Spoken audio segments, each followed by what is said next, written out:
7 minutes past the hour, 8 a.m. If you're just joining us, welcome to Smart Men's Business. I am in studio with Andrew Barija. My name is Chantal. Good morning to you. And at this moment, I just want to say, if you are interested in buying and selling securities, you can do that very conveniently with Zabo anywhere, anytime in Uganda. Oh, not anytime, anywhere in Uganda. And that is between 8:15 in the morning, 8:15 a.m. to 3:15 p.m. I still ask why the 15 is there, but regardless, we move. Yes. But yes, you just have to dial *292#. You follow the prompts, and this is only applicable if you are an MTN user. If you are on a different network, my friend, we shall get there slowly by slowly. Strictly MTN. Strictly MTN. You will be able to get Zabu, and you will be in position to buy and sell securities anywhere. Exactly. Between 8:15 in the morning and 3:15 in the afternoon. Away from that, we take a look at our business insight, and the International Monetary Fund has something to say on especially the outlook of Uganda economically. So let's take a look and see, and then we'll be able to understand the bodies that say we are not in the middle income status, but the president says we are in the middle income status. That's actually what has been informing the entire policy on these tax expenditures, exemptions, that because investors ask for them, a number of them ask for them when they come into the country to compensate for especially the other areas which are not working so well. And we are saying we are not waking up to say no exemptions. No. But we are saying let us rationalize them. If the word rationalization is a bit difficult, is let us open up these exemptions, study them. And I've said the four major things we are focusing on is: number one, if you qualify for exemption, what criteria are we using? So we put in place a very clear criteria, such that all investors around the world know that this is how you get these incentives. Number two, when you have qualified for this exemption, you need to know that there is a sunset clause that guides them. If at a certain point T, you don't perform the way we expected you to perform, we stop there. And even we can recover some money. If for example, you lied to us. Number three, we get to know that the benefits of giving them are actually outweighing the cost. But if we find that the cost is much higher than the benefit, logic says, please rationalize those.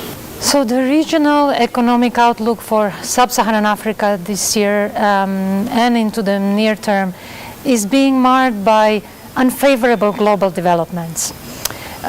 We are witnessing slower growth in traditional trading partners for the region, in advanced economies and middle-income countries, more volatile commodity prices and tighter financial conditions.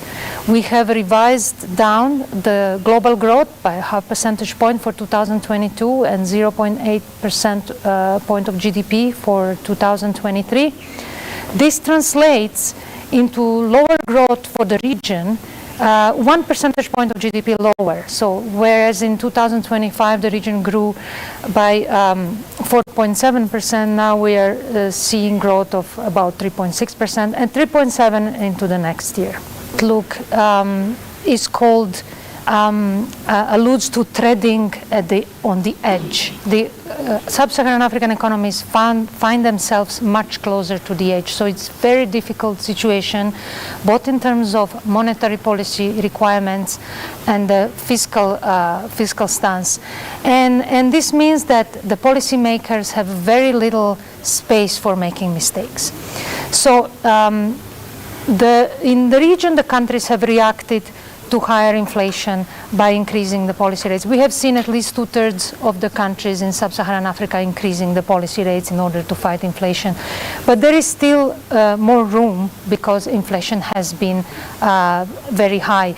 Now, however, those decisions are very difficult to take precisely because the recovery is still very, very weak. So the monetary policy has to take into consideration the effect that an increase in policy rates has on the borrowing and on the recovery going forward. Similarly, for fiscal policies, we are in a very much more difficult situation than pre-COVID. Debt burdens are very high. With lower growth, revenues are also lagging behind. And financing is becoming very expensive due to the tightening global conditions. So many countries will find themselves in a situation of having to undergo fiscal consolidation in a very, very difficult environment. Country Uganda, we are in a better shape than most other countries really. Our inflation is 10.7%. Others are in the 20s and 30s. Ghana as a country, we expected to be doing better in terms of fiscal discipline. It's not doing so well. So I think for me is we expected this to be here. It could have been much worse. But Uganda, we have two things that really help us. Ugandans are very resilient people. But at the second time, that we are not so much connected to the international markets and globe. So the situation tends to be internal than external. Even the context in which Uganda is placed in the region and worldwide, the year has been satisfactory. We have seen right policies being implemented, both in terms of monetary and fiscal policies. Uganda has resisted providing wasteful, expensive fuel subsidies. Many countries fell into that trap. Uganda has managed to consolidate fiscal balances gradually.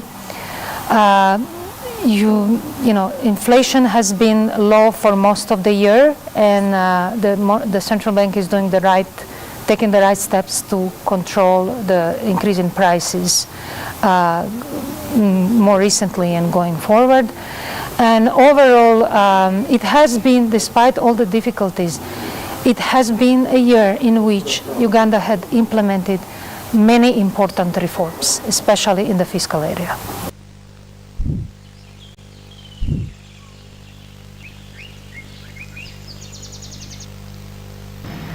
There is no such thing as we are doing well because our inflation rate is only at 10%. I strongly disagree with that. Do you remember, that reminds me back in the days. Do you remember when probably you went to class, you went back home and you performed poorly, and then you tell your parent that, Dad, the entire class failed. But at the end of the day, you are alone. So that's like for lack of a better example to use, that's like a one-eyed man leading the blind. The blind. You get it? Yeah. So just because we have a 10% does not change the fact that it's inflation. Inflation is not supposed to be in double digits. It's not supposed to be in double digits. And also when you have to compare those countries' standards of living and compare to the policies. Uganda's standards of living and the other countries. My friend, it's a whole different ballgame altogether. But away from that, let's get into our business quotes and tips. Let's give you the daily business inspiration on Smart Men's Business.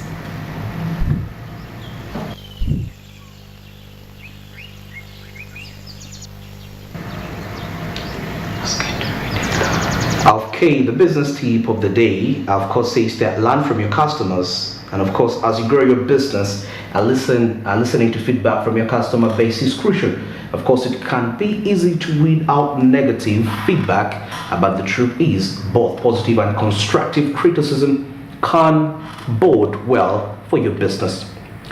Well, learn from your customers. I think we did something similar yesterday, and something in relation to customers, getting to understand your customer more than... And, just overdoing the service delivery if you have to, or exactly. giving a little extra, instead of sticking to this is what I'm offering and that's it. Exactly. Like overdo it. Yeah. You don't have to do too much, but there has to be something extra. Perfect. That's what could set you apart. Yeah. That was the tip for the day. Yeah. Yeah.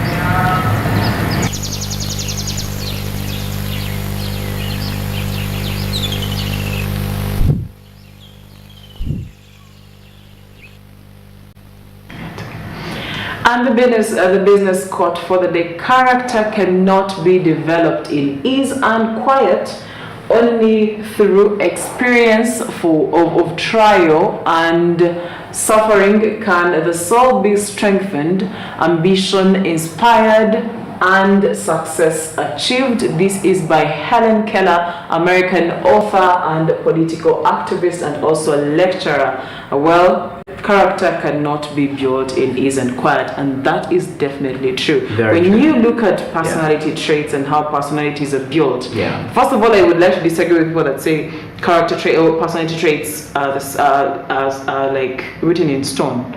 We evolve over time, and that is how we build character. Yeah. If I have a bad experience in business, I'm going to have to